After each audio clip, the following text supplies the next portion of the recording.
vision is we see ourselves being able to make substantial impact in the arenas of alleviating student loan debt for Black women, as well as improving their financial literacy, because believe it or not, just blindly giving out, funding to help someone pay off their debt if they don't really know what that really can do for them is actually setting them up potentially for failure, and could backfire. So we are trying to think smarter and make it part of a more holistic solution.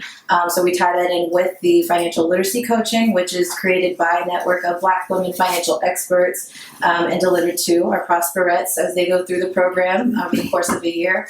And we also have a network of professional development resources. So we have coaches who help with everything from public speaking to resume workshopping, salary negotiation, right?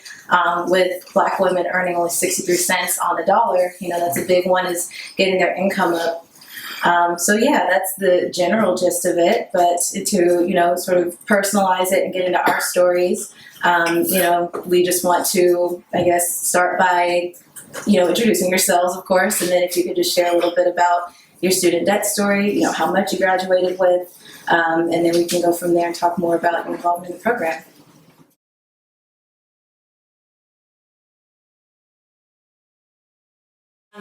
It's just a privilege to speak to you all today and to share my story. It's a story that has been somewhat shameful at times, just because I was just trying to live the same American dream that other people live, but just with limited resources and education. I grew up in a single parent home, and my mom only went to high school. I didn't really understand what it meant to even take out loans. I didn't know that beyond just taking out federal loans, the school that I went to, I needed to take out some private loans, and I didn't realize that there was a lead time for that. So I almost didn't even start school on time because I didn't realize that I needed that built-in buffer.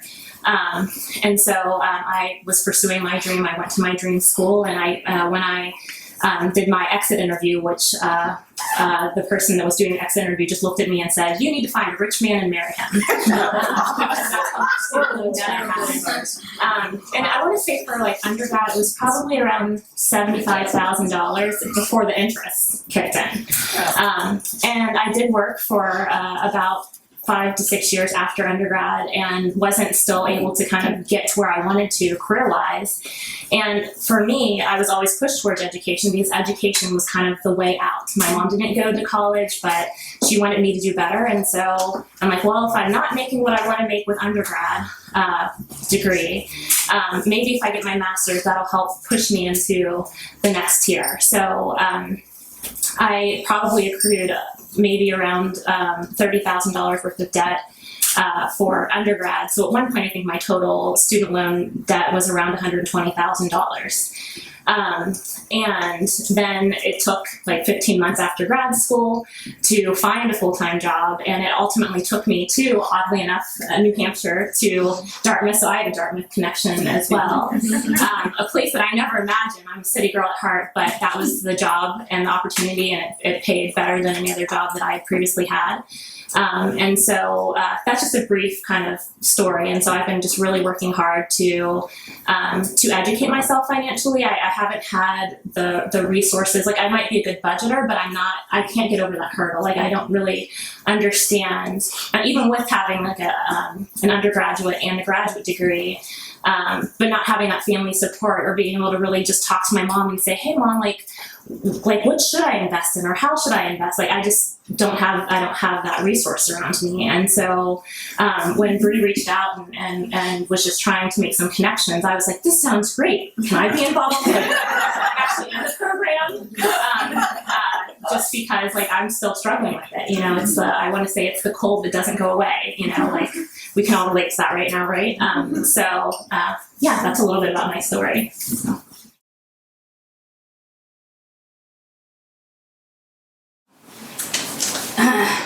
I'm gonna try not to cry. Sorry. Yes. It's not like a sob story. It's just I'm just really sensitive. Anyways. So yes, I graduated from UC San Diego in 2017. My mom's first generation college student.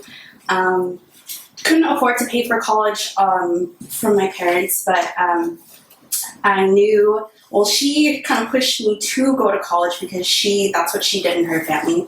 Her family comes from, they're military brats, so she was the only one that decided to take the leap and go to college. So at 15 and a half, I started working. I had jobs consistently until now to this year, actually. And I always paid for anything student-related fees, had to take out college loans because my parents couldn't afford it. And I've always also had a servant's heart. So trying to get a job that would pay enough to pay off my student loan debt, but also serve humanity and serve the community, it just couldn't coincide. But I always follow my heart because that's the person I am. After I graduated, I enlisted in the Peace Corps, so I served in Moldova for 2 years, and then I was evacuated because of the pandemic, and I had no job. I couldn't go back to grad school because I was still in a lot of student loan debt. I got my public health degree at UC San Diego, so in order for you to move on up in that chain, you have to go to grad school. And I knew my heart just wasn't in it to take out more loans and to become in more debt. So I ended up working at Costco. And then from there, I ended up starting my own business, and it's called Mina Bears.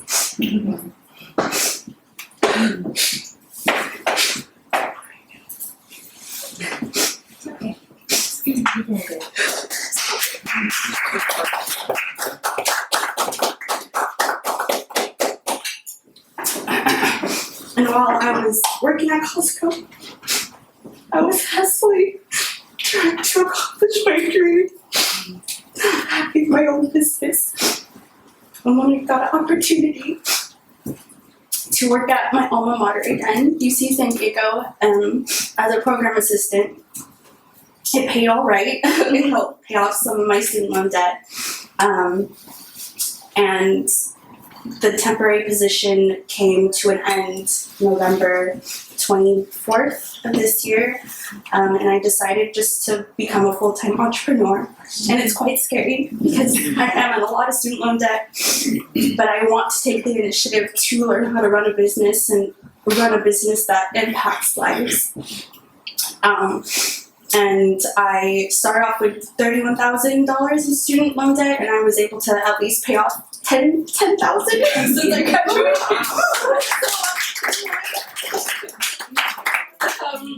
But yeah, that's a little bit of my story. Sorry for the tears, that always happen. I'm going to embarrass you and introduce everyone to her amazing business. Sure. So it's called Mina Bears, and what I do is I transform sentimental clothing material into a unique, one-of-a-kind memory bear product. I customize and hand make memory bears and memory pillows to celebrate people's stories. So I either find people or people find me to create something of a loved one that has passed away or just the person that is still alive today, living, to celebrate their life, celebrate love, anniversaries, birthdays. The whole idea is just to inspire people to celebrate those moments that bring us joy. So.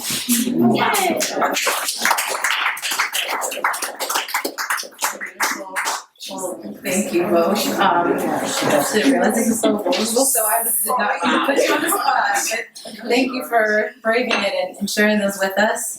So to kind of, connect dots here, I realized I did this very out of order. Probably should have led with how the organization became so that we could help others.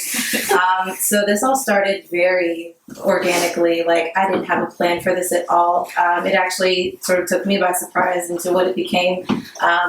June 2020, right, was a national reckoning, international. Of course, we had the pandemic we were 3 months into. We also had the Black Lives Matter movement coming back with a vengeance after George Floyd, Breonna Taylor, and Ahmaud Arbery. So we were at a really unique cultural moment. And I remember my partner, who you all may have seen, he greeted you and checked your back status, Matt. We were living across the bridge in East Palo Alto, which is much rougher than lovely, nice Palo Alto. And I remember we were, like hearing helicopters and hearing just the riots and people taking action their own way. And we both felt guilty because we're like, as Black people, like, we should be out there, right? Like, fighting for our community.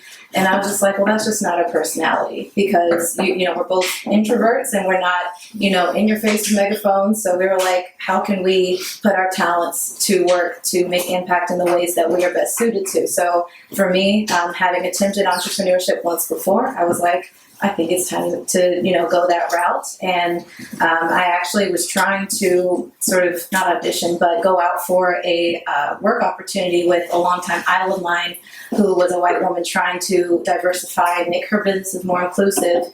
And so I took just a ton of initiative and launched a survey project. And I reached out to the 18,000 people in my LinkedIn network to try to get 1,000 responses.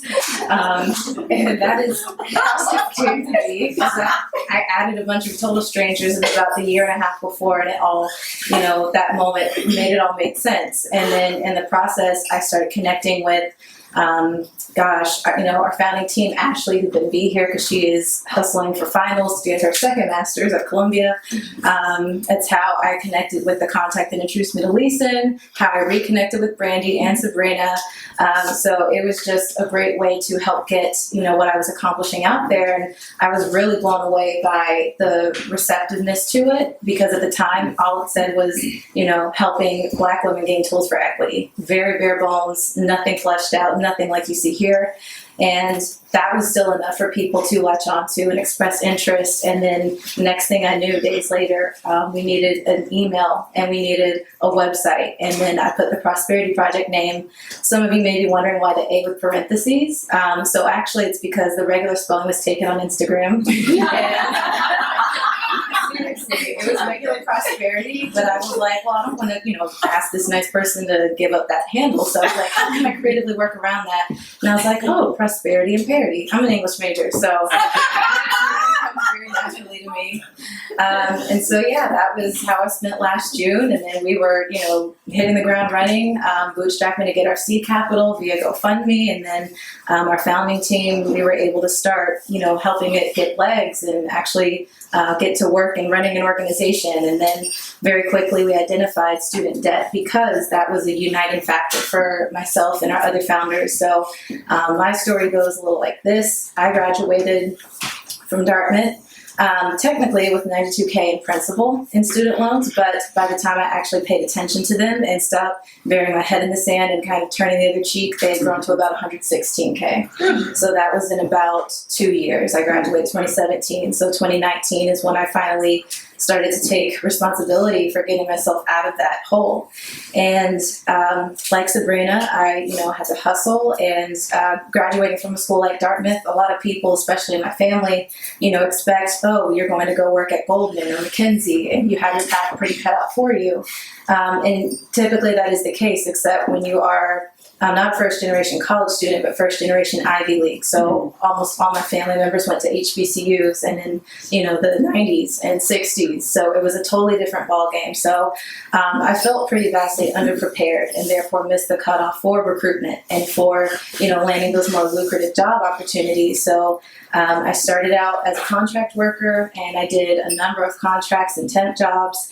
And then by the time my student debt bubble kind of burst, it was when I had ignored it for so long that my dad wrote me a scathing email because he was a co-signer on several of my accounts. Yeah. Yeah, so now my credit is garbage. Thanks for that. And so that was just a really clear slap in the face that I needed to finally wake up and stop ignoring this ugly truth and start to do something about it. So I grinded and I had 2 part-time jobs. This was in fall 2019. I worked at Athleta as well as Orange Theory Fitness, just trying to get whatever money I could to start my debt snowball. I had it all listed out and I started to see quickly like some of those smaller balances chipping away. So it was a really great and empowering feeling. And then I moved here to the Bay, so I'm from Atlanta. That was in January of last year. And then all the way into, March when the pandemic shut everything down, especially the fitness industry. So I was like, great, now I am out in California and jobless. Like, this is a great way to start the year. So Prosperity really has given me, so much purpose, and it's been a great gap bridger between that old life and what, the future now holds, and all the things we've been able to accomplish, even in this short year and a half that we've been in existence. So we were, able to figure out how to best combine these experiences of having, ridiculous student loan debt, not knowing the ropes of financial literacy, and also career underpreparedness, and then create, the solution, as we say, of our dreams. So that is our 35 to Free initiative, and we are trying to launch the program next year. So, we're trying to, we have our Prosperettes. There's 15 in this first cohort in total. Highest in student debt is, I believe, at $295K. So we definitely have a report cut out for us, to try and make impact in these women's lives. And the way we're doing it is through awarding retroactive scholarships. So, you're familiar with the traditional form, but this is my after the fact that they will be earning as they go through the program. And then in addition to that, they'll be responsible for meeting their financial coaching requirements, and meeting with small groups as well as in one-on-one sessions. And then we're going through that just to, measure their progression and seeing and taking stock of how much they're learning, and also their fundamental attitudes around finance changing, because as you may have gathered from our stories, it's so much more than that. There's emotion, it cuts deep, especially being burdened with debt. I remember there was actual physical fear I had around checking my bank account, because I'd be like, oh, that Sallie Mae payment hit today, and I'm scared to see how little I have left. So, we're really just trying to rework and redefine, Black women's relationships with money, to make them more comfortable, but also empowered to make change in their own lives, as well as paying it forward. So we're all about, using our advantages to give back, and actively solicit ways that we can do so financially, or through service, or through, getting involved with organizations of a similar nature. So 2022 has really big and exciting things in store for us through that. We're really looking forward to officially launching, because these patient women have been waiting for it to launch for about almost a year and a half now. We started the application process last year, and it was a pretty intense 3 months of vetting. So, it's just been a waiting game while we work to raise the funds to actually make that happen. So, that is the essence of our stories and how this came to be. And again, I just want to, thank you all for taking the time to learn about us.